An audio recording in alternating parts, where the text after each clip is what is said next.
Good evening, residents of Everett, Washington. I'd like to call to order the Everett City Council meeting of April 17th, 2024. The City Council meets all requirements of the State of Washington Open Public Meetings Act. Community members are welcome to join either in person, remote via Zoom, or by calling in.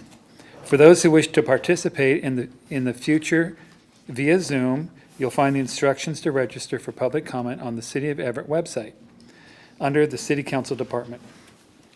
Please note that we do not allow comments of any kind of campaigning, whether for or against ballot measures or candidates running for office. We also do not accept comments focused on personal matters that are unrelated to city business. We ask that the audience refrain from clapping, cheering, or booing, and no signs of any kind are allowed in the chambers. Clerk, will you please take the roll? Mayor Franklin. Here. Councilmember Fossey. Here. Councilmember Vogely. Excused. Vice President Zarlingo. Here. Councilmember Bader. Here. Councilmember Ryan. Here. Councilmember Toohey. Here. President Schwab. Here. I'd like Councilmember Ryan to lead us in the Pledge of Allegiance. Thank you. Please stand if you are able. I pledge allegiance to the flag of the United States of America and to the republic for which it stands, one nation, under God, indivisible, with liberty and justice for all. Thank you. I would like to ask Councilmember Fossey to read the land acknowledgement. The City Council wishes to acknowledge the original inhabitants of this place, the Shahopes people and their successors, the Tulalip tribes. Since time immemorial, they have hunted, fished, gathered on, and taken care of these lands and waters. We respect their sovereignty, their right to self-determination, and honor their sacred spiritual connection with the land and water. We will strive to be honest about our past mistakes and bring about a future that includes their people, stories, and voices to form a more just and equitable society. Thank you. Do I hear a motion for approval of the minutes for April 10th, 2024? Councilmember Ryan moves approval. Second, Councilmember Bader. Thank you. Motion second's been made. Clerk, will you take the roll? Councilmember Fossey. Yes. Vice President Zarlingo. Yes. Councilmember Bader. Yes. Councilmember Ryan. Yes. Councilmember Toohey. Yes. President Schwab. Yes. Good evening, Mayor. Good evening, President Schwab and council members and community. Just a few updates today. Last week, we hosted the Mayor's and Went Art Awards, and it was a fabulous event. I again want to thank our team in our communications and engagement and economic development team, but specifically Tyler Chisholm and Kari Kwas that put together a fabulous event, and Pipa who did the videos. But congratulations to our 2023 award winners, James Madison, who of course did the artwork on our Everett Municipal Building, Don Van Eyck, Sarah Coyley, Ayana Uriu, and Christine Mitchell were the awardees, and it was just a really wonderful event celebrating the arts, and I know Councilmember Toohey was there for the full event, and thank you very much for all you do to support the arts. Next Monday is Earth Day, and so happy Earth Day. There are going to be a lot of fun educational activities happening throughout our city. We're going to have a presentation at the library on native pollinators and gardens, and a city-hosted rain barrel workshop and spring document shed, and electronic cycling event hosted by BECU in South Everett. So you can check out all the opportunities for Earth Day on our Everett event calendar on our website. And then today, I was very excited to welcome the Everett Stampede. I'm wearing cowboy boots just for the occasion. It's not a new event. We've had the bull riders here. This is our third year, but this is the first week-long celebration. And so we're welcoming professional bull riders. I actually got to meet a bull rider who's like the 26th best bull rider in the world, and he's here in Everett. And I issued a proclamation declaring Everett Stampede Week, and our staff definitely tried to persuade me to ride a bull. I said no, but I encourage you all, there's an event tonight and then tomorrow night, but it's going to be a lot of fun. And what's special about it, it's not just about the bull riding and all the great things that are happening at our arena, but also they've involved all of our Apex Art Center and Black Lab Gallery and our Lucky Dime, and so there's just events happening throughout the community to make a really fun event. So encourage our community to go out and enjoy that. And that's all I have tonight. Thanks. Thank you. Now it's time for public comment, which includes written comment acknowledgement Under our rules, written comments shall be considered in the same manner as oral comments. The commenter must provide their name and city of residence. Even though City Council will read all of the comments, if you wanted to make it part of the written record, you need to have the name and city location. Angie, do we have any written comments or anyone signed up to speak this evening? And I would ask, just a request, not a requirement, if you're going to speak on item 11, that you wait to do so then, but not necessarily required if you want to speak early and do your thing. So we prefer you wait till 11, but not required. Good evening, President Schwab. We do have some written comments that I'll read off. The first three are in regards to Thornton Sullivan Park Disc Golf, Cameron Allen, Richard Brunison, Kurt Heaven, and then regarding levy lift is Kathy Fitzpatrick and Richard Mayer. We have one person on Zoom, but would like to wait till we get to consent item number 7. Okay. We have some individuals here that wishes to wait till we get to item 11. But I do have just a couple here right now under general comments, so I'll start with Ara. If you could please come to the podium. And just hit the right button on the base of the mic, on the base of the microphone, there we go. And then, it's on. You, please state your full name, city of residence, and then you have 3 minutes to speak. And just to the right top of you, there's a monitoring system. When the light turns yellow, you'll have 30 seconds left, and you can go now. Okay.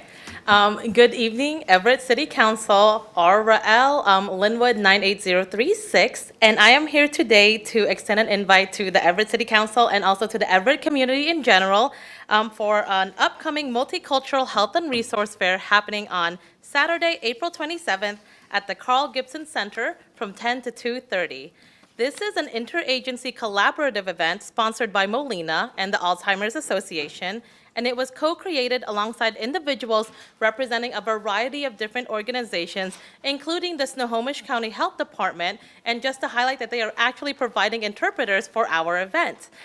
This would be a fantastic opportunity for community members, decision makers, and anybody interested to connect with various diverse vendors that serve our community, including Providence Institute for Healthier Community, Refugee and Immigrant Services Northwest, Stillaguamish Behavioral Health Program, and also the agency that I belong to, Center for Human Services, of which I am the Diversity, Equity, Inclusion, and Belonging Director. So if anybody has any questions or would like to inquire about how to attend, directions, or anything, you can contact us at thewowgroup1@gmail.com. Once again, that is thewowgroup1, as in the number 1, @gmail.com. Thank you so much for your time and have a wonderful rest of your evening. Thank you. Thank you. Next, if Evan could please come to the podium. And please state your full name and city of residence. You have 3 minutes to speak, and the mic is on. Thank you. Evan, City of Everett.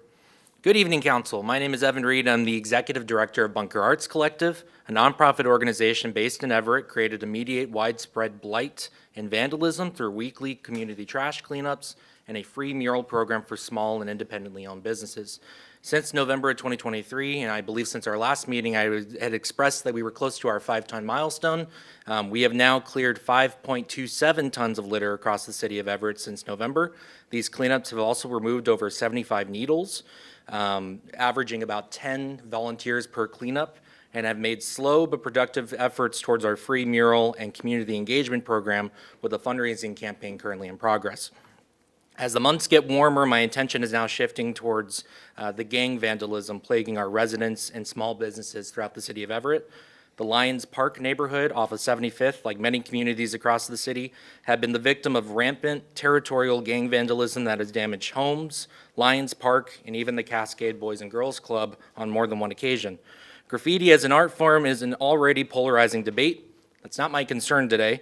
My concern is the blatant gang affiliations and retaliatory transgressions it cultivates with little to no regard for their personal well-being or others. And yes, I'm aware the city is in a deficit, but grant funding and corporate giving exists for these purposes. And if nonprofit or community service organizations can put in the time and resources to try to address the present, all I'm asking for is the city to invest their time in the why and the how the city can take steps to mediate it in the future. Such as, why is littering and illegal dumping gotten so bad in the city? Are there not enough trash cans? Do they have a way to transport their items to the Airport Road Transfer Center? Do residents know where to dispose of sharps? Do they feel embarrassed walking into the Snohomish County Health District? Why are sharps being left out in the streets? Additionally, with the gang vandalism, why are gangs targeting these neighborhoods? Is it poor lighting? Could territorial gang vandalism escalate into gang violence? How can city leaders find ways to prevent that from escalating? Why are specific properties getting tagged more frequently than other properties in the area? And lastly, I've remained largely neutral on the Aqua Sox Stadium debate. I am a fervent baseball fan. I enjoy going to the Aqua Sox games, and I believe they should stay in Everett. However, if the city can snap their fingers as quickly as they did by hiring a consultant, committing to a feasibility study, and creating a committee for how a privately owned baseball team can stay in Everett amidst a deficit, can the city please use their own in-house consultants, conduct their own feasibility study, and create its own committee to tackle these problems affecting residents and business owners who do not have that same luxury? Thank you. Thank you. And I just want to clarify with Ellie, would you like to speak now or wait till we get to item 11? Is item 11 that special now? Public hearing? Yes. You want to wait till then? Okay, so that's all the public comments for now. Fantastic. Thank you very much. So moving on to council comments and liaison reports. Councilmember Fosse. Thanks. This weekend, I got to go to the Get Ready Market, and if you guys haven't hit that up on the weekends in Everett, it is a wonderful place to visit. It's kind of like the regular market that we have. And I bought way too many mushrooms. So I recommend going there. I brought my family, and we had a great time. I wanted to give an update that next Wednesday, April 24th, we will have the Workers' Memorial Invocation and Moment of Silence. If you wanted to attend, it's at 5 p.m., and that's the 24th, and it's going to be over on Wetmore and Pacific. And I unfortunately was not able to attend the Went Awards because my child was singing in a second grade play, and so I had to attend that, a different form of art. He was a bat. And we had today the Fiscal Advisory Committee meeting for the stadium, and we're gathering more information there and learning more about the options available, and so that's still in progress. And then lastly, in addition to the multicultural event, when you attend that, make sure to stop by Artisans for some fun events that day. It's going to be the Independent Bookstore Day, April 27th. And they'll be part of a tour of 7 bookstores in the county, and we think that they're one of the best of the lot. So new books for sale, great deals, etc. So make sure to enjoy that in addition to the multicultural event on the 27th. That's all I have for today. Thank you. Councilmember Zarlingo. Thank you. Well, first I want to send my thanks to Evan and the work being done, the Bunker Arts Collective. I have a particular soft spot in my heart for Lions Park and the Boys and Girls Club there. That's been a great place for the neighborhood meeting, and I've enjoyed being there whenever I can be in the past. Just sorry to see the pressure on that park and the great public resource that it is. I traveled to Seattle last Thursday for a meeting of the Puget Sound Regional Council's Transportation Policy Board. There are a couple of those boards. Also on Puget Sound Regional Council's board is the Growth Management Policy Board, Councilmember Bader. And I won't go into detail on this, but it is important that we have a Puget Sound Regional Council. It helps us organize, it really sort of compels and organizes cities and high-growth counties sharing the growth burden that we face. So this is something that came into into being some years ago.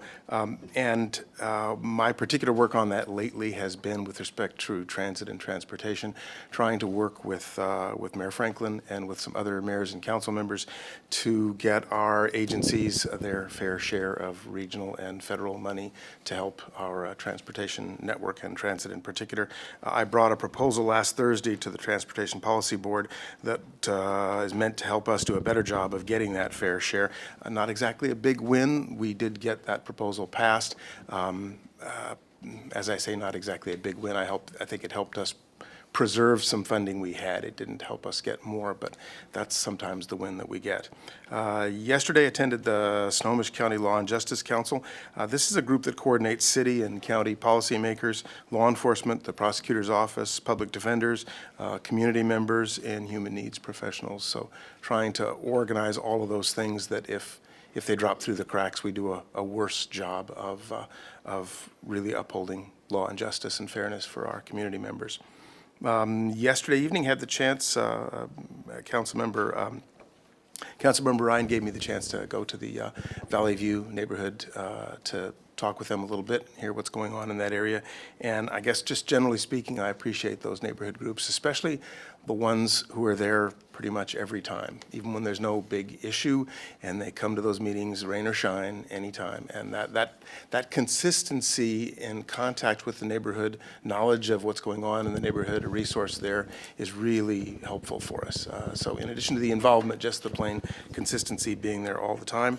And then this afternoon, earlier, our Parks and Quality of Life Council Committee met, talking in particular about business and employee parking. You know, parking downtown especially is a resource that the city has, and it should serve the needs of the businesses, of the visitors, of the employees, trying to understand how all that works together and if we're doing the best thing we can with that resource. Some great perspective from Director Jennifer Gregerson and her previous experience in similar kinds of things, and then her present lived experience as someone who uses this parking and commutes downtown. So thank you for that. And then lastly, just thanks for the feedback from community members with respect to the fiscal measures that we've been talking about and will continue to be talking about. And I'm looking forward this evening to hearing a lot more, certainly hearing more on email as we have been and on this over the next few weeks. That's it from me. Thank you. Thank you. Councilmember Bader. Thanks, Council President. Attended the library board earlier this week, and a couple of interesting items to point out to my fellow council members.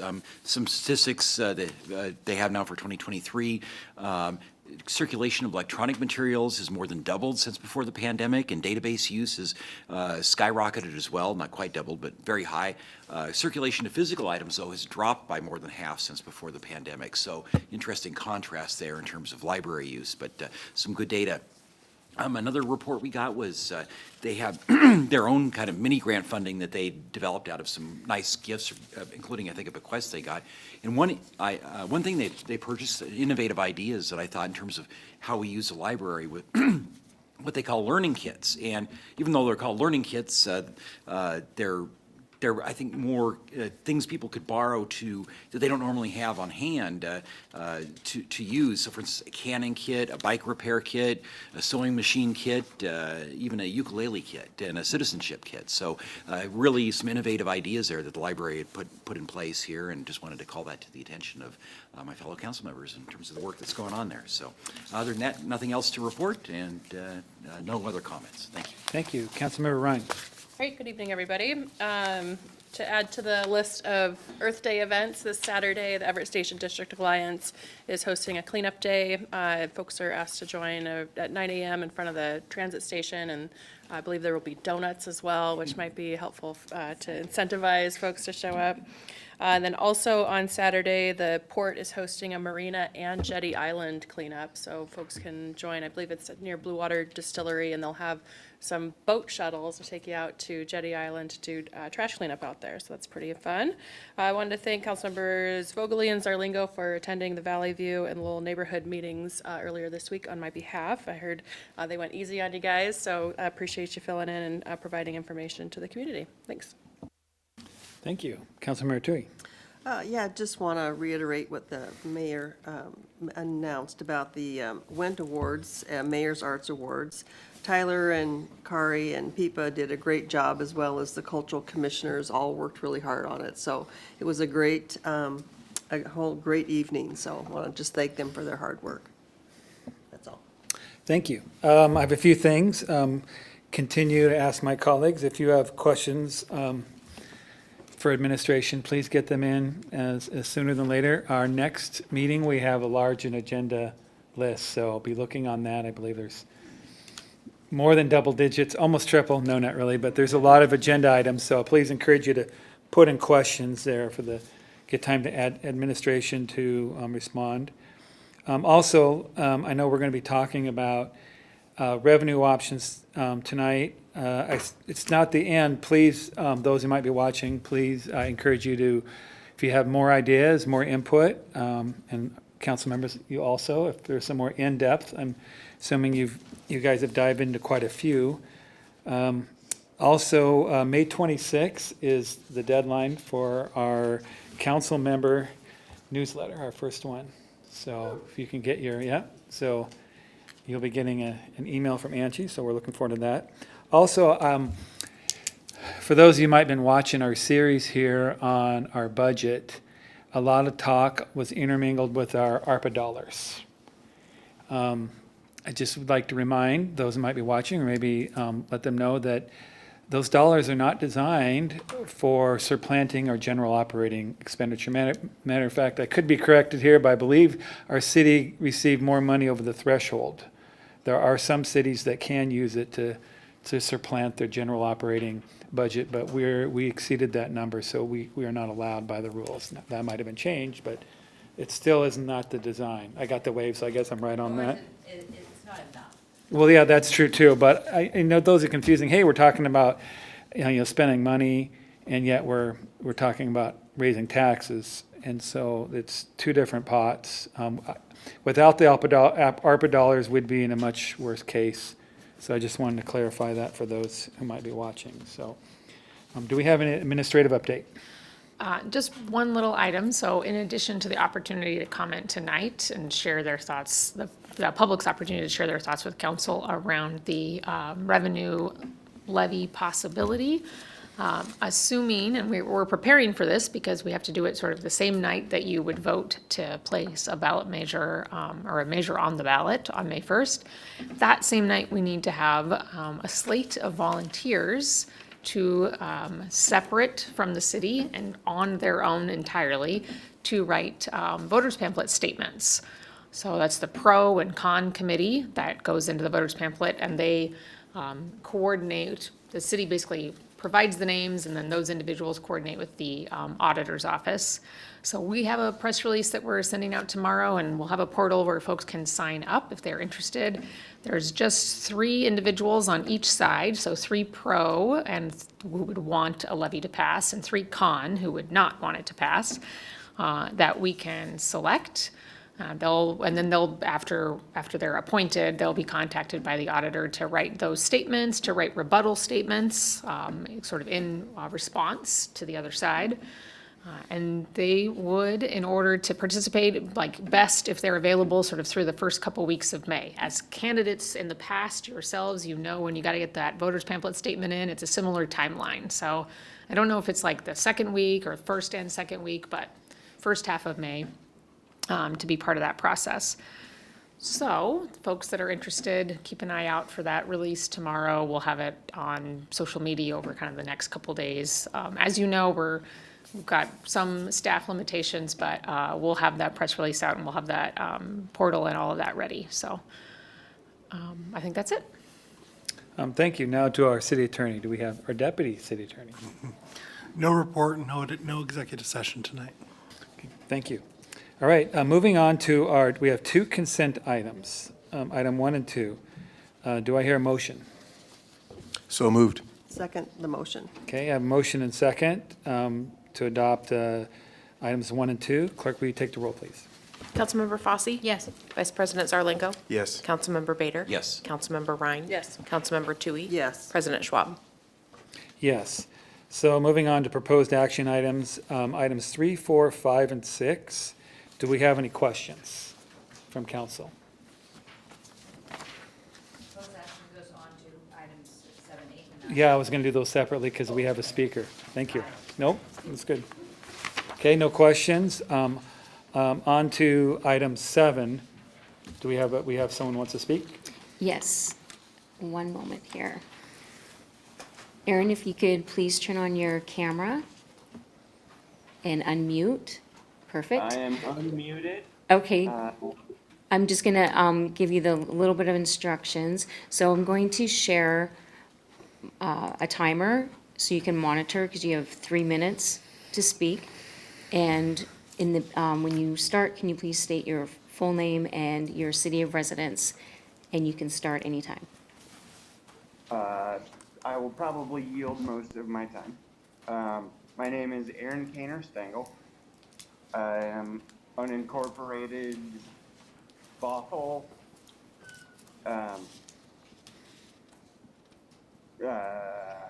19517 Wine Sap Lane, Bothell, Washington.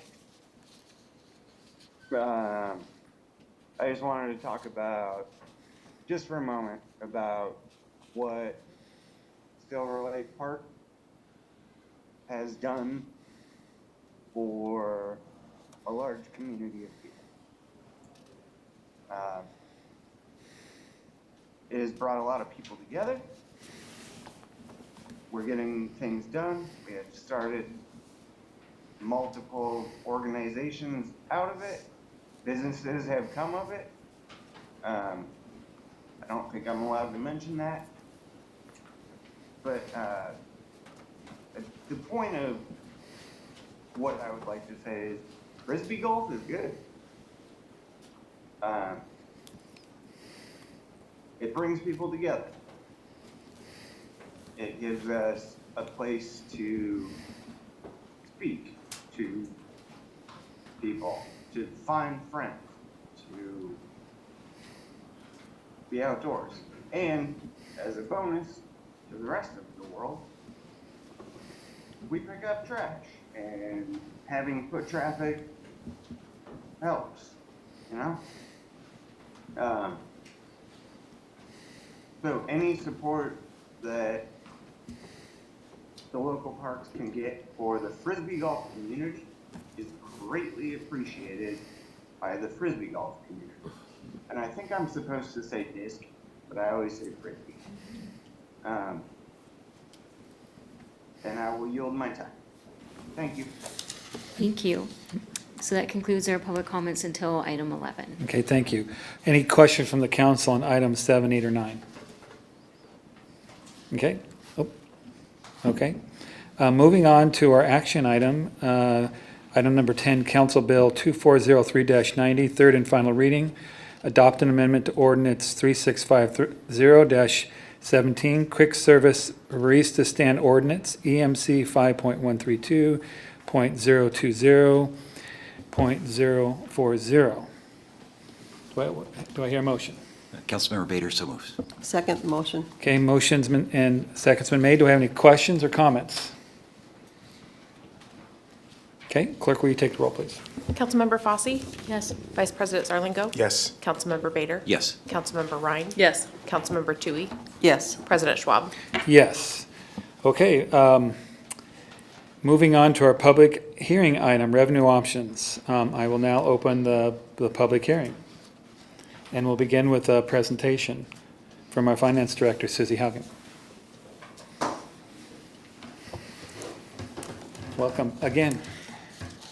Sorry, I was running a little behind to get up here this evening. The meeting has gone quickly. Okay, thank you very much. Tonight's briefing will focus on questions we received from our community regarding the proposed levy lid lift. Next week, we anticipate that council will identify a levy rate as well as uses for the ballot measure, and then on May 1st, council will consider a resolution to approve the language in the ballot measure. The graphics on this slide show the breakdown of where each dollar of property tax paid by Everett property owners goes. As you can see, most of the tax collected goes to support our schools. 68 cents of every dollar. Next, we have a total of 14 cents allocated among the county, EMS, the port, and the Regional Transit Authority. And finally, there is 18 cents that goes to the city of Everett. The 18 cents the city receives funds the services that have the greatest impact on our community and the quality of life in Everett. Examples of services funded by the city's portion include our first responders, police and fire, street maintenance and improvements, our wonderful parks and libraries, social workers, and municipal arts and public events. All of these services enrich the lives of our residents and promote a healthy economy for our businesses.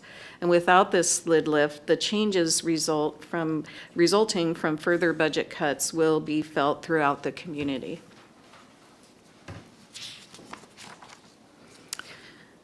We have received a few questions relating to how rental properties are taxed. The county assessor determines the assessed value for all properties. Value estimates are calculated by the assessor's staff using market rates taken from public sources as well as directly from the local market. For rental properties, generally, the owner or landlord will pass on the property taxes as part of the rent they choose to charge their tenants. The property tax paid to Everett has a tremendous impact on the community. As I noted on the previous slide, the city uses property tax to fund the services that touch our residents and businesses most closely. Any further reductions to those services will be felt citywide. The proposed levy lid lift will only benefit the city of Everett and support Everett's essential services like police, fire, parks, and the libraries. It will not be shared with the state, school districts, the county, or any other taxing district that appears on Everett property owners' property tax bills. There are 4 main programs to assist low-income homeowners to pay property tax. 2 that provide tax assistance for widows or widowers of veterans and low-income homeowners, and 2 deferral programs which must eventually be repaid upon specific life events, such as the sale of the property. We have provided links to more information on eligibility requirements and how to apply for these programs on our website. The information on this slide compares Everett's property tax rates for general city, fire EMS, and library services with other cities in Snohomish County with populations greater than 20,000. The table at the top of this slide provides population, the average home value, combined levy rates for those particular services, plus sample fire benefit charges where applicable. Because Everett is the only full-service city in this group, it's necessary to combine separate levy rates to produce an apples-to-apples comparison. The chart below the table brings the data together for a city-to-city comparison of how much the average value homeowner pays in property tax annually for general city, fire EMS, and library services. As you can see, there is a fair amount of variability among the cities. However, what is most notable here is that in 2024, Everett is the lowest in the group. At $988 in 2024, Everett is $955 less than Mill Creek, which is at the top of the pack, and nearly $500 less than the average of all cities, excluding Everett. Even if council were to select the highest lid lift under consideration of an additional $400 per year, Everett still would be about $96 less than the average charged by our peer cities. The lid lift cap would be the city's maximum total regular levy rate, which is $3.60. However, as our 2024 levy rate is only $1.52, none of the scenarios the council is considering would result in a total levy rate even close to that maximum. I have a question on that, Susie. Is a lot of that due to the fact that our average median income or household or house value is quite a bit lower than Mill Creek and everybody else? That is part of the calculation, yes. Okay, thank you. But you can, I mean, on the last slide, Susie, you can see that the rate is still lower than many of those cities. So there are a couple, Edmonds and Mukilteo, whose rates are lower than the city of Everett, but all of the others have a levy rate that's higher. And of course, that's calculated in that top chart on the average value home. Right. All the same, so the average resident is, yeah. But they also have a much higher median income. They do. We do That's have to absolutely correct. keep A that buck in 40 in mind, yeah. Mukilteo is a different question than Right. it is for the average homeowner in the city of Everett. And there are many more services that are provided in the city of Everett for your $1.90 than are provided in all of those other cities. Yeah. And I guess I would make a quick note. It sounds like maybe Edmonds is not a particularly relevant comparison right now because they're going through a very serious budget deficit thrash themselves. Or perhaps very relevant. Yeah, well, maybe so. Maybe that's the. Yeah. Councilmember Bader, did you have a question? Okay, thanks. So this chart shows the proportionate share of all general government revenues with individual taxes broken out in the bar on the right. As you can see, there are a variety of revenues that support public services. However, taxes are by far the largest source, accounting for 72% of total resources. Within the taxes category, the biggest contributors are property tax, sales tax, business and occupation tax, and utility taxes. I'd like to note here that the city actually saw a record year for sales tax in 2023, due primarily to construction activity. In fact, we hit a record high for sales tax on construction last year, up more than 22% over 2022 and 105% higher than the average of the previous 8 years. However, sales tax, and particularly tax on construction, is highly sensitive to business cycles and the overall economy, and therefore we can't assume that the 2023 performance will continue indefinitely. And without the extraordinary bump that we received in 2023, the hole we are now trying to fill would be even deeper than what we are currently forecasting. Utility taxes also had a decent year in 2023. However, utility taxes have been struggling over the past several years and still haven't gotten back to the level seen in 2017.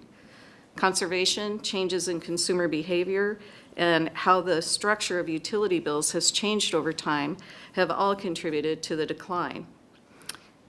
In order for the city to continue to deliver essential services at current levels with property tax growth held to 1%, sales tax, B&O tax, and utility taxes would all have to grow by 8.2% each year during the current forecast period. We believe asking the community for an increase in property tax is better than sales tax for a couple of reasons. First and foremost, the city needs stable funding to serve this community. That stability is particularly important during difficult times because that is when we see large increases in the need for public services. As previously noted, sales tax is highly sensitive to economic conditions, and that decline can be rapid and deep, as we witnessed both during the Great Recession and more recently during the pandemic. When revenues fall, the city has less ability to respond to community needs. Additionally, sales tax as a percent of income also falls hardest on low-income households who have to spend more of their total income on goods and basic services than middle and high-income households. Plus, there is no exemption method with sales tax like there is with property tax. Businesses located in Everett or doing business in Everett must pay the city's business and occupation or B&O tax, which is based on income. Businesses pay this tax in addition to property tax, sales tax, and utility taxes in support of city services. And I also wanted to share this chart to underscore my point about construction revenue.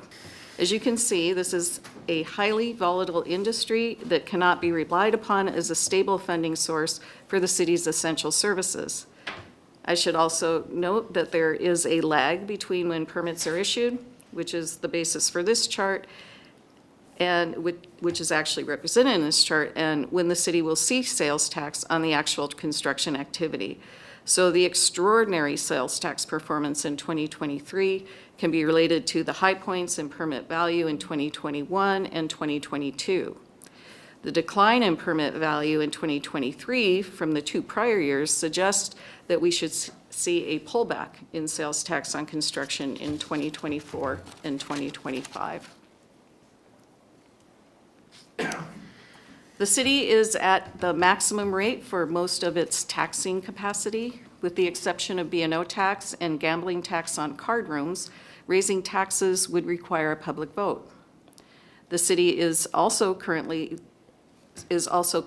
locked into long-term contracts with its water wholesalers that limit the payment in lieu of tax or pilot on water and sewer services to 6%.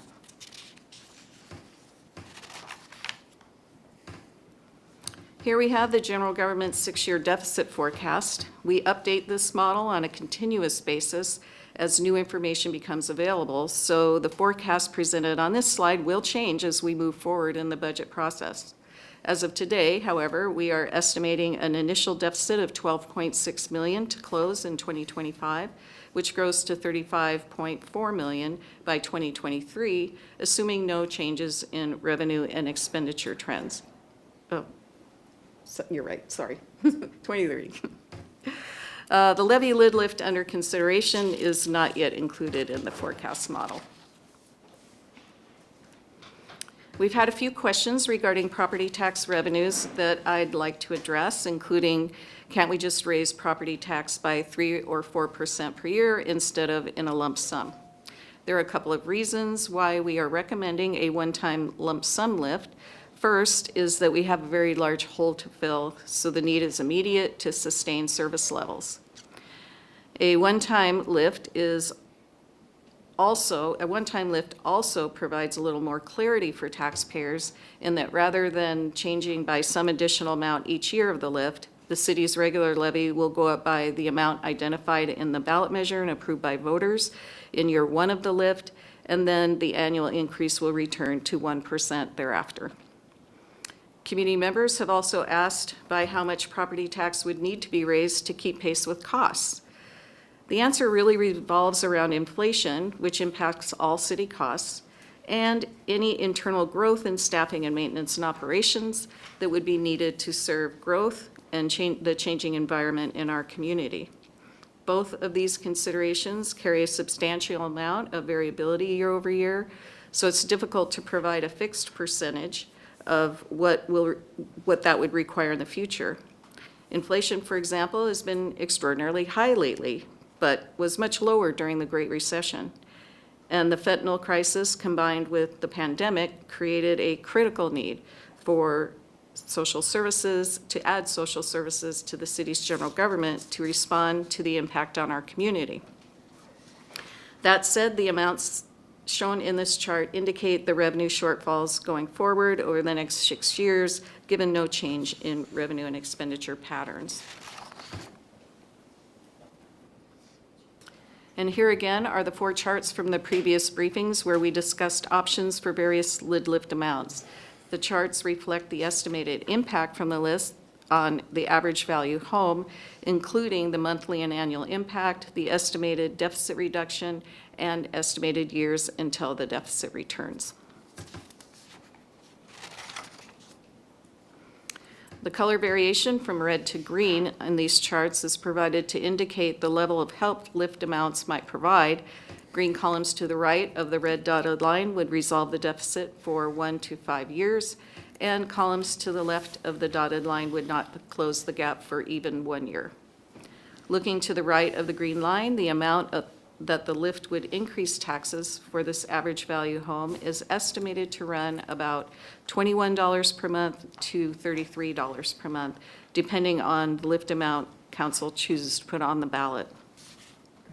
The estimates provided in this analysis do not contemplate adding any new services or restoring services that were previously cut. They are based on a status quo budget using the existing forecast. Any service additions or restorations will require more revenue than what is shown here in this analysis.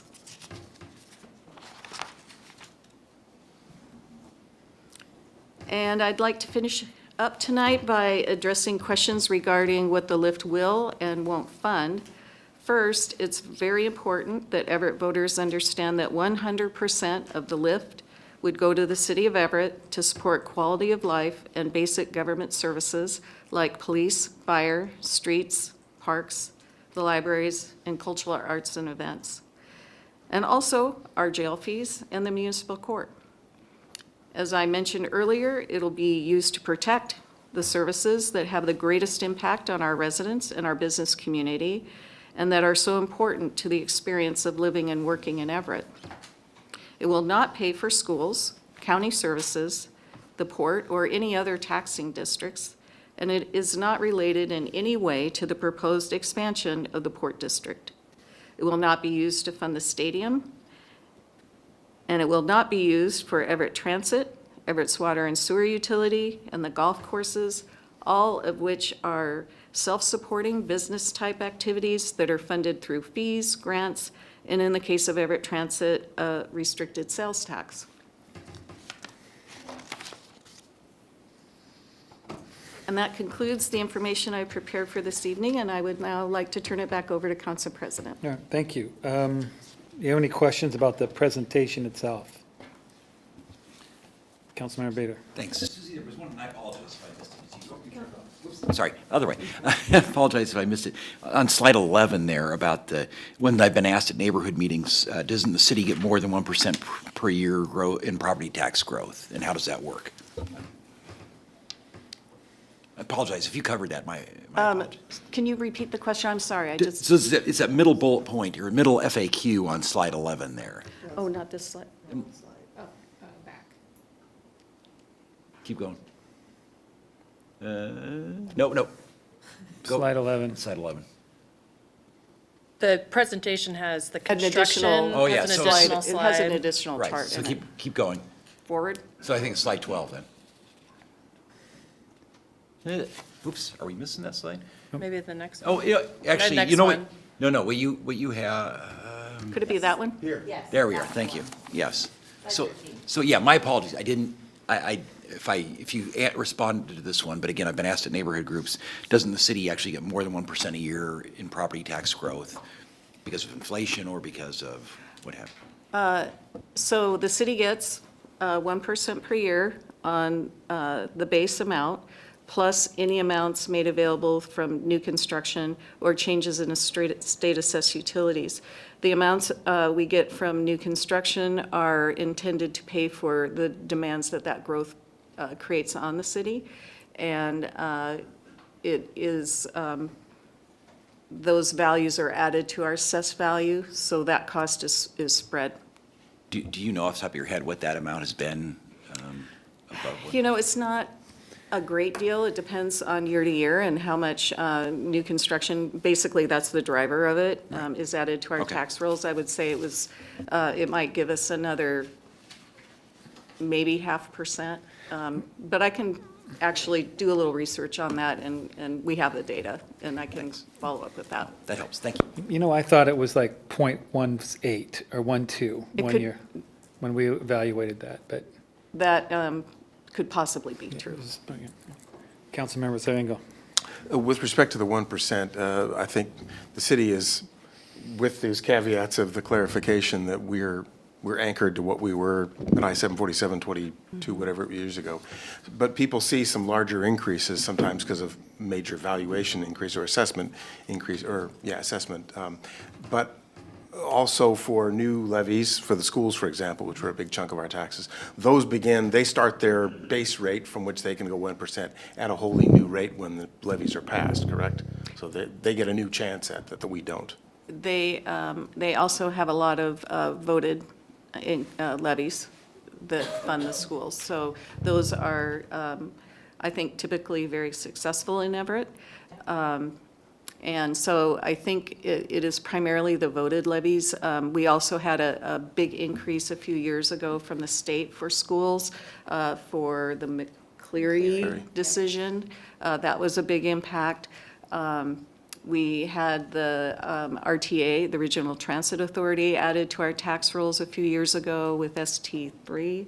And so there's a variety of things that are going on with the other taxing districts. Tonight, we are talking about the City of Everett's regular levy and the changes year over year in that and what that goes to fund, which is to say only the city's essential services and those quality of life services that we provide the community. So these big changes that people will see and have seen actually in their tax bills are generally relate to changes in the other taxing districts. Yeah, I just want to be clear, most cities around us, as well as other, county, port, schools have gone to the voters and asked for tax increases that have been passed, and we haven't. And so voters have experienced tax increases, or their property values have gone up.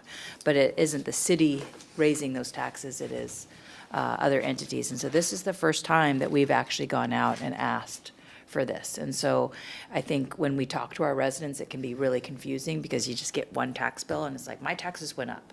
It's like, yes, they did. We didn't actually raise them. This is where those increases came from. And so I think that's just the work that we have to help our residents understand. And then it will be ultimately a choice of our residents of what they want to invest those tax dollars in. Well, and that was why I was asking the question, because as with Councilmember Bader, I get questions at the neighborhood meetings. I work to try to understand those questions as clearly and explain that as clearly as I can. And I think when there is a large other entity like the school district, where that's a biggest single chunk of the taxes, actually the majority of the taxes, and when those can change with a voted levy or with a major change in assessment values, then that sort of dwarfs some of what we're talking about here. But I want to scale those things and be as clear with our community members as possible. Good. At this time, it's time to take some public comment. So Angie, do we have any wish to speak? Yes. We will start with Ellie. If you could please come to the podium and hit the right button on the base of the mic. It's on. We got Right it. there. And then state your full name, city residence, and you have 3 minutes to speak. And the monitoring system is to the right of you. When the light turns yellow, you have 30 seconds. And you can start now. Ellie Smith. I live in Lowell, 5308 South 4th Avenue, Everett 98203. I've been in Everett for 36 years, and I love my Everett, and I am so appreciative of having Paula Rhyme come to our meetings faithfully every month, thanks to Judy Toohey, who did come up with that plan, and because we wouldn't have known about this. And I'm listening, and I appreciate very thorough, and just some observations. And I am just a layman here, so our assessed values are right up at, I don't think I'm unusual, to the point of where we could put it on the market. That's where assessed values are. They used to be lower. So in that respect, we are paying 1% on the full value of our home.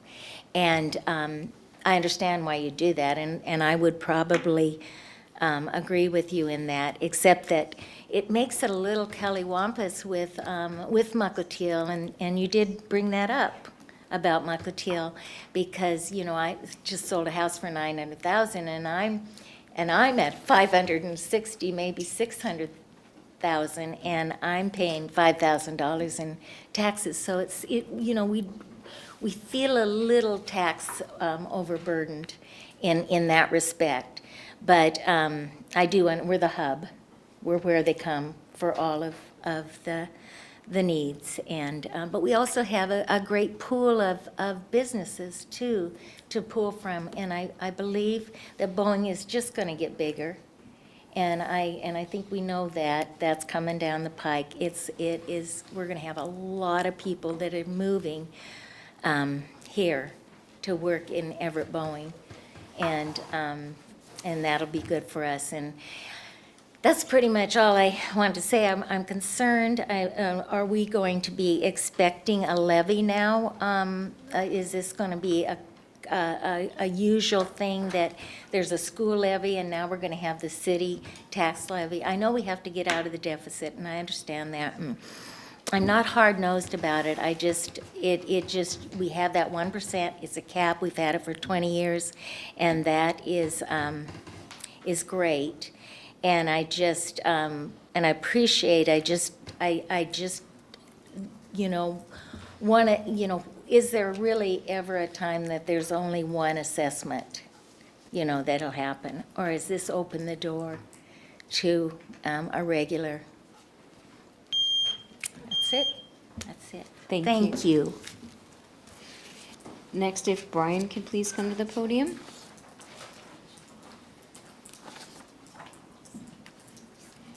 And please state your full name and city of residence, and you have 3 minutes to speak. Thank you. My name is Brian Partington. I live in Everett in the Port Gardner neighborhood. I've come to speak in support of the levy lid lift. I've been very impressed by the finance director and treasurer, Susie Hagen's reports, I guess over the years now, really. And in enlightening how the city has come to this point with its structural deficit. And I think it just defies financial gravity to expect the city to continue to fund itself with revenues that fail to keep pace with costs that are essentially inflation-driven, and especially after year after year after year of budget cuts. I did want to take note of the dramatic increase in the city's property insurance expenditures in these reports.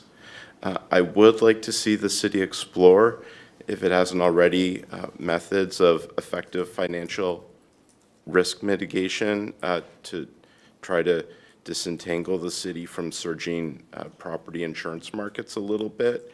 Something in the inventive spirit of the city setting up its own employee clinic to try to tackle the rising health insurance rates. But I don't think that those kinds of savings, even if they are safely possible, would address the core issue in the immediate and long term of the city's revenues not meeting the demands of inflation. I've been attending and viewing city council meetings for several years and seen the cuts that council has been forced to make year after year, including cuts that have sometimes just made Everett simply a worse place to live. And I know that asking property owners of Everett, such as my own family, to pay more, especially when those property owners are also feeling the pinch of inflation, is not a very easy decision. But I think this is the most progressive option available, and it impacts those under financial duress the least. And Everett has many problems that only the city can solve, but not under the current structural deficit. And it's a good investment for property owners to invest in solving those problems. Thank you. Thank you. Next, if Sarah could please. Council President, City Attorney wanted to just have a couple comments based on one of the things Sure, that came up. love to hear him. Just, I appreciate the comments about insurance, but I wanted to let the speaker know and the public that the Washington has been facing for municipal insurance, a very tough market. We work very hard in looking at our best options, and we've seen a continuing cutting of the number of options we have for a variety of reasons. But the insurance market right now has been very tough for municipalities. So while the costs have gone up dramatically, it's not from a lack of trying to shop for the best deal. It's has a lot to do with the liability laws in Washington, and it's a very tough market. But Thank you. Sarah, could you please come to the podium and state your full name, city of residence? You have 4 minutes to speak, and you can start now. Thank you. Good evening, council and mayor. Sarah Olson, District 3, City of Everett. To start, I want to express my profound gratitude for this council prioritizing the arduous task of tackling and rectifying the city's long-standing structural deficit. During the deliberations on which course to pursue, I staunchly advocated for the regionalization of fire service, preferably through annexation. Since then, your decision to advance a levy lid lift and solicit public input on the magnitude of the increase has been noted. Last week, the mayor recommended a levy lid lift within the $25 to $35 per month range. This range would secure a significant 2 to 5 year buffer to sustain current levels of city services and translates to a substantial 40 to 80 cent levy rate hike. Before I proceed with my recommendation for the levy rate increase, allow me to explain why residents should reject this proposal. Despite administrative efforts and past council actions to trim services, defer expenditures, and implement cuts, the overall size of government has continued to expand. Although 61 FTEs were eliminated between 2019 and 2021, a total of 116 positions have been restored since 2022, resulting in a net increase of 55 positions. While some of these positions were funded through grants and utilities, not all were. How can this be deemed responsible governance when the looming fiscal precipice has long been apparent? Asserting that the city has exhausted all avenues for cuts is at best a distortion of reality and lacks credibility. Meanwhile, important services such as the swim center, recreation, and Jetty Island days have been lost, while it remains evident that these services could have been reinstated. Instead, resources have been shifted from recreation to other sectors, contributing to the overall expansion of government services. Using a hypothetical cost of $120,000 per employee, these 55 FTEs could amount to $6.6 million and growing. This constitutes half the projected 2025 deficit. As a public servant, I do not relish the notion of workforce reductions or layoffs, but the expansion of the FTE count should never have occurred. It was unaffordable then, and it remains so now. This is neither responsible nor sustainable fiscal management. Here's what this council can do to earn my support for a levy lid lift. Craft a budget status quo for revenues. Demonstrate what will be cut and delineate those services at risk of elimination, and be clear to explain why the expansion of services should persist. Acknowledge that a levy lid lift merely serves as a temporary fix and does nothing to address any structural flaws in the city's budget. Recognize that consolidations in fire and library and transit services will still be imperative, and engage earnestly in discussions to include fire annexation on the ballot in 2025. Limit the proposed levy to $15 per month or a maximum of 33-cent rate. While this constitutes a substantial year-over-year increase, it does provide the city funding for essential services and reserves taxing capacity should fire annexation materialize. Seeking an exorbitant sum within the range of 40 to 80 cents is simply unreasonable. And even if by some remote chance it could pass, this rate would preclude any opportunity to approach voters with another measure. I reiterate, a levy lid lift is a stopgap measure and does not address the underlying structural deficit. The levy must be set at a rate that does not jeopardize our ability to pursue a sustainable future and solution. Thank you. Thank you. Next, if Scott could please come to the podium. And please state your full name and city of residence, and you have 3 minutes to speak. Good evening, Scott Murphy. Nice to see you all. As you know, I was a council member here from 2013 to 2021, and for the last 4 years of that tenure, I chaired the council's budget committee. So I was, at the end of 2021, very much up to speed on the city's finances, and in fact, was involved in working with the mayor and the administration and colleagues on the council to make the difficult cuts in 2020 that resulted from revenues falling off the cliff when COVID hit. So candidly, I have not, since I rolled off the council the last couple of years, paid as close attention to the budget. But I have started to in the last few weeks as I've started to hear talk of the proposed property tax lid lift. And in fact, I've been digging into the 2024 budget over the last couple of weeks. And I appreciated Susie's recap of the various revenue sources because it is important to understand that while there is a cap in place on property tax increases, the other areas of taxation have been very robust over the last 3 years. And the comparisons I did were from 2021 through 2024, which were the 3 years that were presented in the 2024 budget book.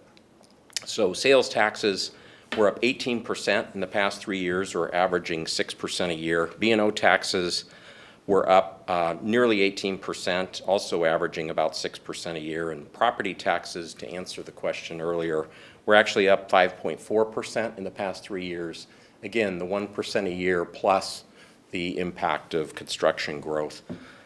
So there has been robust revenue increases over that period of time. The problem is, and there's talk of a structural deficit, the problem is we have a spending problem. Expenses are not synced up with revenues. And as the prior speaker very well pointed out, the city has added back a number of expenses over the last couple of years in terms of FTEs.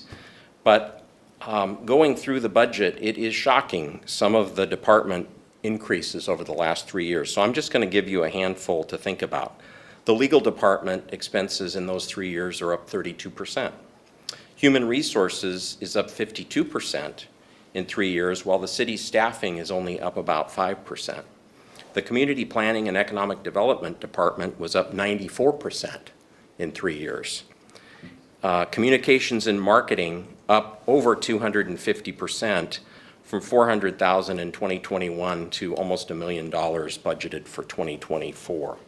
And the mayor's own administration budget has grown 64% in just 3 years. We're averaging 21% a year in growth in that budget. So my message to the council is that approving this property tax increase is putting the cart before the horse. There is work that needs to be done on the expenses in the city, not just going through line by line like we used to do when I was on the council, but also looking at what sorts of productivity enhancements, what sort of automation could be done. I come from a business background where we have to do that annually. And we have to look at our operations, try to make them more efficient. And I would challenge the council and the administration to demonstrate what has been done in that regard over the last few years to try to keep the city running efficiently and effectively. Thank you. Thank you very much. Your time's up. I'll be back to talk more next week. Thank you. Thank you. Council President, I think first, thank you to the past two speakers. I think we have a couple of comments based on some of your comments. I appreciate it. One is to staffing, and then I think Susie or... Go for it. Yeah. Okay. I appreciate the comments on staffing, and I think one of the things that's really important here is that when we're talking about the structural deficit and the need for staffing, or the need for staffing to fund staffing for general government services, is that we really need to exclude any changes in our water and sewer utility, or transit, or golf, or basically the services that the city provides that are outside of the general government and are funded completely separately. They are not supported by general taxes.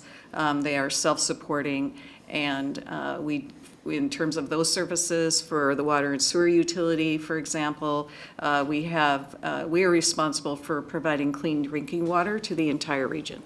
And also sewer service for not just the city of Everett, but we have other partners nearby that also use our services. And those come with a lot of regulatory requirements, and they also come with the need to maintain and sometimes expand our facilities in order to meet the growing needs of the region we're serving there. So it's not just the city of Everett with those services.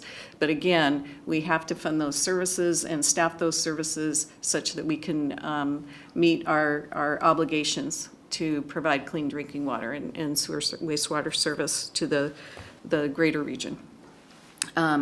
So when we're talking about staffing, I do have some data with me that just looks at the past 10 years. And, if we're just looking at the general government, we did add a total of 67 new FTEs between 2014 and 2024, 28 of which we are currently supported by grants or reimbursements from other agencies or donations. However, along the way, through prioritization, we also eliminated more than 40 FTEs. So the net staffing increase for the general government, which is really all we're talking about here, is increased by a total of 26.45 FTEs over that same time period. So, I think I can't remember which briefing, but at a prior briefing, we tried to put that in perspective to the population we're serving.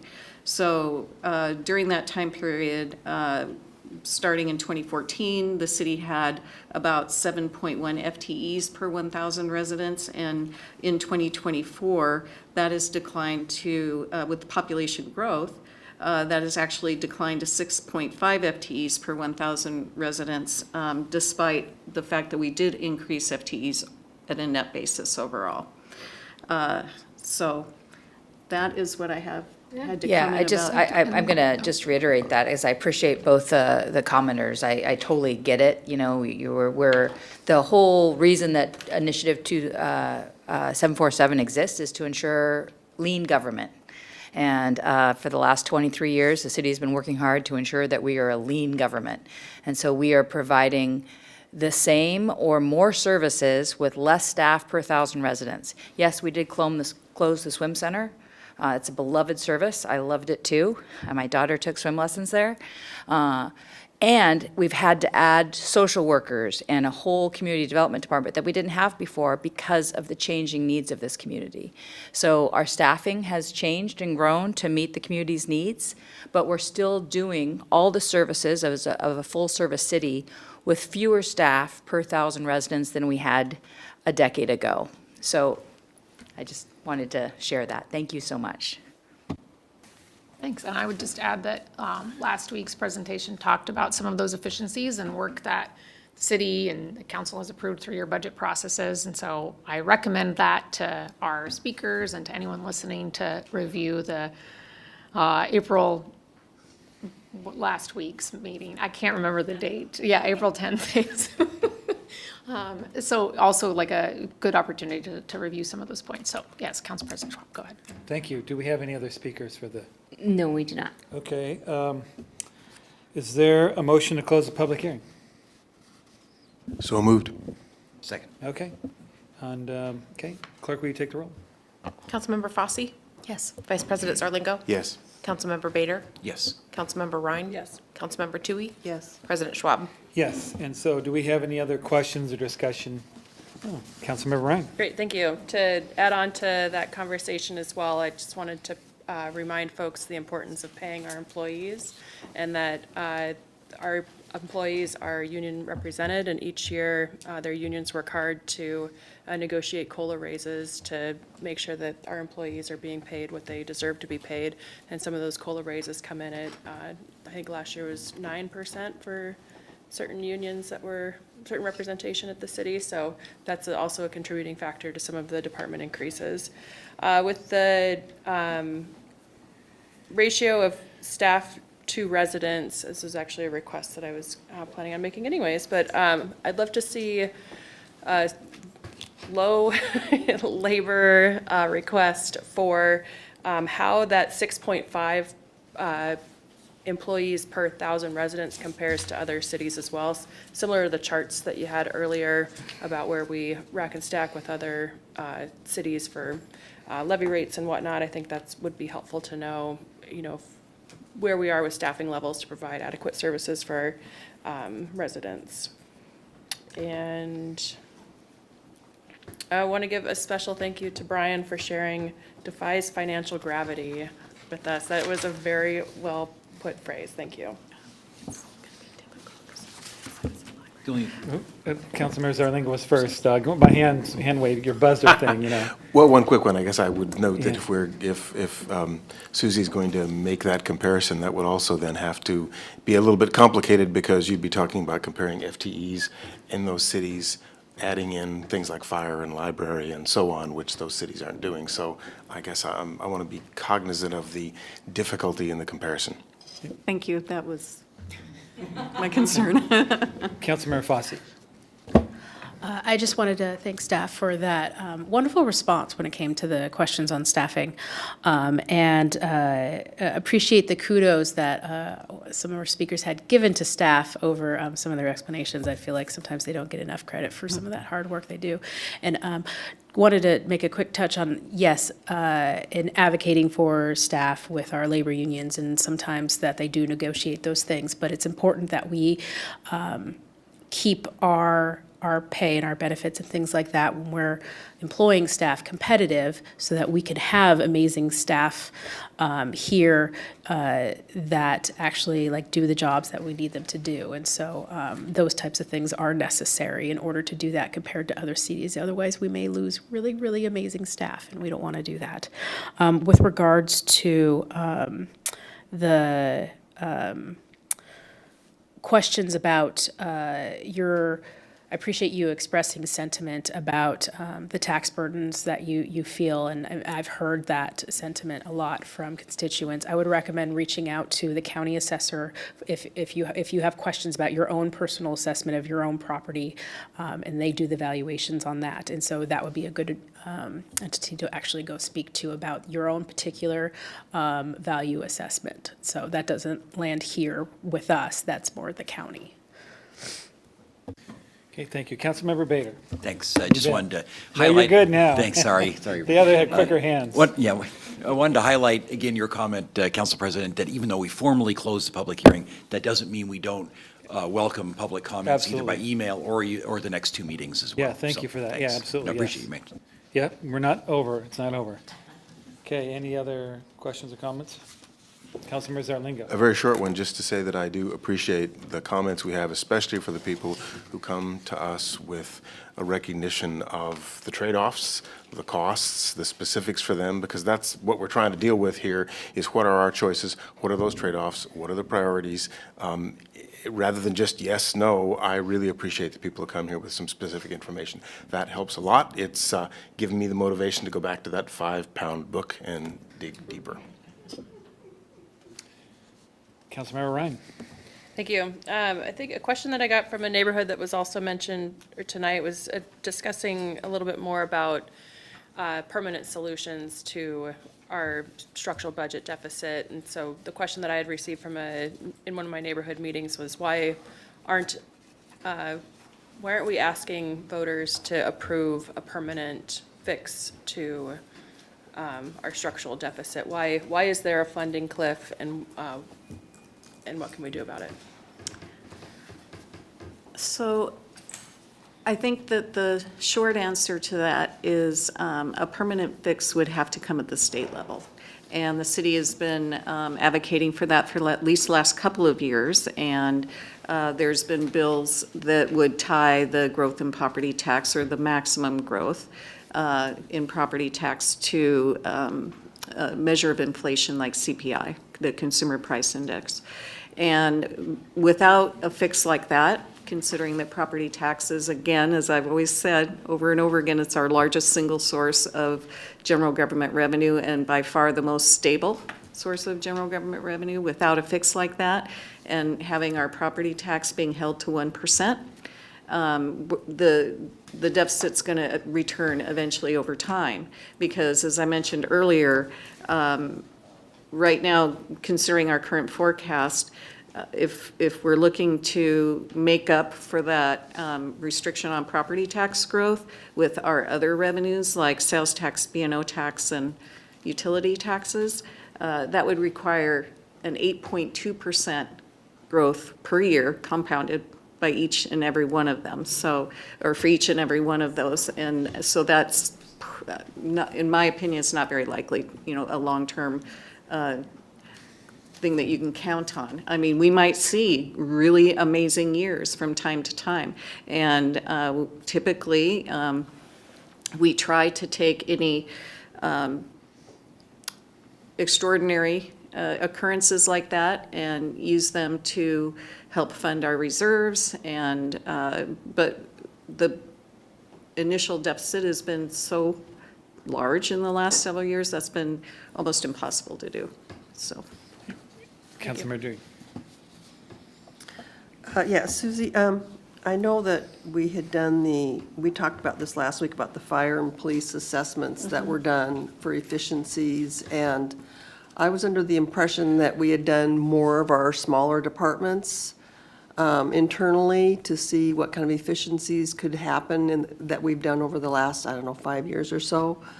I haven't heard which departments and if anything came out of those assessments. So I would say that we've actually done 3 large departments. It's been police, fire, and public works. And the general message over all of them was not opportunities for savings or reducing costs, but suggesting that we needed to do more in each and every one of those. So barring that, the smaller departments, we have not engaged in an outside third party to come in and look at our smaller departments. We have a culture of always looking to save money around here. As the director of a smaller department, every one of my staff is committed to always looking for ways to save money, and they call me all the time with suggestions. So I think that this is just an ongoing culture that exists in the city of Everett. And Yeah, and I'll just add that, yeah, we have put the directors a number of years under extreme pressure to cut costs. We've certainly cut all of their M&O costs, but we've sent a number of directors through lean trainings, and they've implemented a number of initiatives. And as we move this forward, we're going to continue to do that work. We're likely to do assessments of additional internal operations. But what we're seeing is that each time we do that is that we're understaffed, not overstaffed. And so we continue to identify those efficiencies. We move, we electrify, move to electronic modes, but we still then have to increase IT staffing to take care of that. So the efficiencies we find aren't resulting in savings. They are resulting in efficiencies, and we are growing as a city. So without the efficiency steps that we've taken, our cost would be exponentially higher. So it's good that we have that culture, and we will continue to have that culture. But so far, it hasn't resulted in us being able to downsize because our community continues to grow. But I will keep the council posted, and I do plan to do that ongoing this year and next year. Yeah, it would be great to know if they were doing the lean program. That's very intriguing. All right, thank you. Okay, thank you. I'll close it out here with something that I'd brought up before, maybe many months ago, and that was the budget process. And you know where I'm going, I could tell. Because of the way that state requires us to approve a budget, we're basically going to have to come up with 2. Is that correct? that's correct. One if the levy passes, and one if it doesn't, if we Yes. go forward with it. So there's still double work for your office. Yes. And at this point, we'll all have to weigh in this process. And we'll probably have some ideas what that budget will look like before the vote. Is that correct? To do the timing? Yeah. I mean, who knows how elections go? It could be till the end of November if it's a close vote. Oh, no, August, right? Oh, yeah, that's right. We're going to do the August. Oh, that's right. Sorry about that. The budget, but we won't have a final. I was focused on this process thinking originally we were going to do that in November. So we will have some more time. But we're still going to have to come up with some outline, some ideas on where those cuts may come from. Yes. All right, thanks. Yeah. All right. Thank you for everything. Thank you, Susie. Thank you for your speakers. Thank you for the council member questions. Our next meeting is Wednesday, April 24th. We'll be discussing more comments and feedback. May 1st and we'll also be talking about levy rates. Now, we just need to we're going to have to talk with our city attorney on how that works, but it'll just be a general scope of where we want to go to. Could you address that before we, because it's coming up? I think the idea is we'll make it clear what the options are and get everybody's thoughts, so then we can come back the next week and have something prepared for you based on the input that we get from everybody. So I can just expand on that if it's okay. So next week, we hope to hear in a little more specificity than you all shared maybe 2 or 3 weeks ago about specific rates that you are supportive of, and other questions, of course, reflecting on the public input you received tonight, as well as uses. Not asking for a specific vote or motion or resolution next week on April 24th, but sort of as specific as we can get from each individual council member, so that, as Ramsey said, on May 1st, we'll have a packaged up resolution for you to vote on that has what we hope is a set rate, but might be a couple options depending on your discussion next week, along with language around what the specific uses are. So set next week in your mind as a decision point, with May 1st being the actual vote on a resolution to place something on the ballot in August. Thank you. With no further business, meeting's adjourned.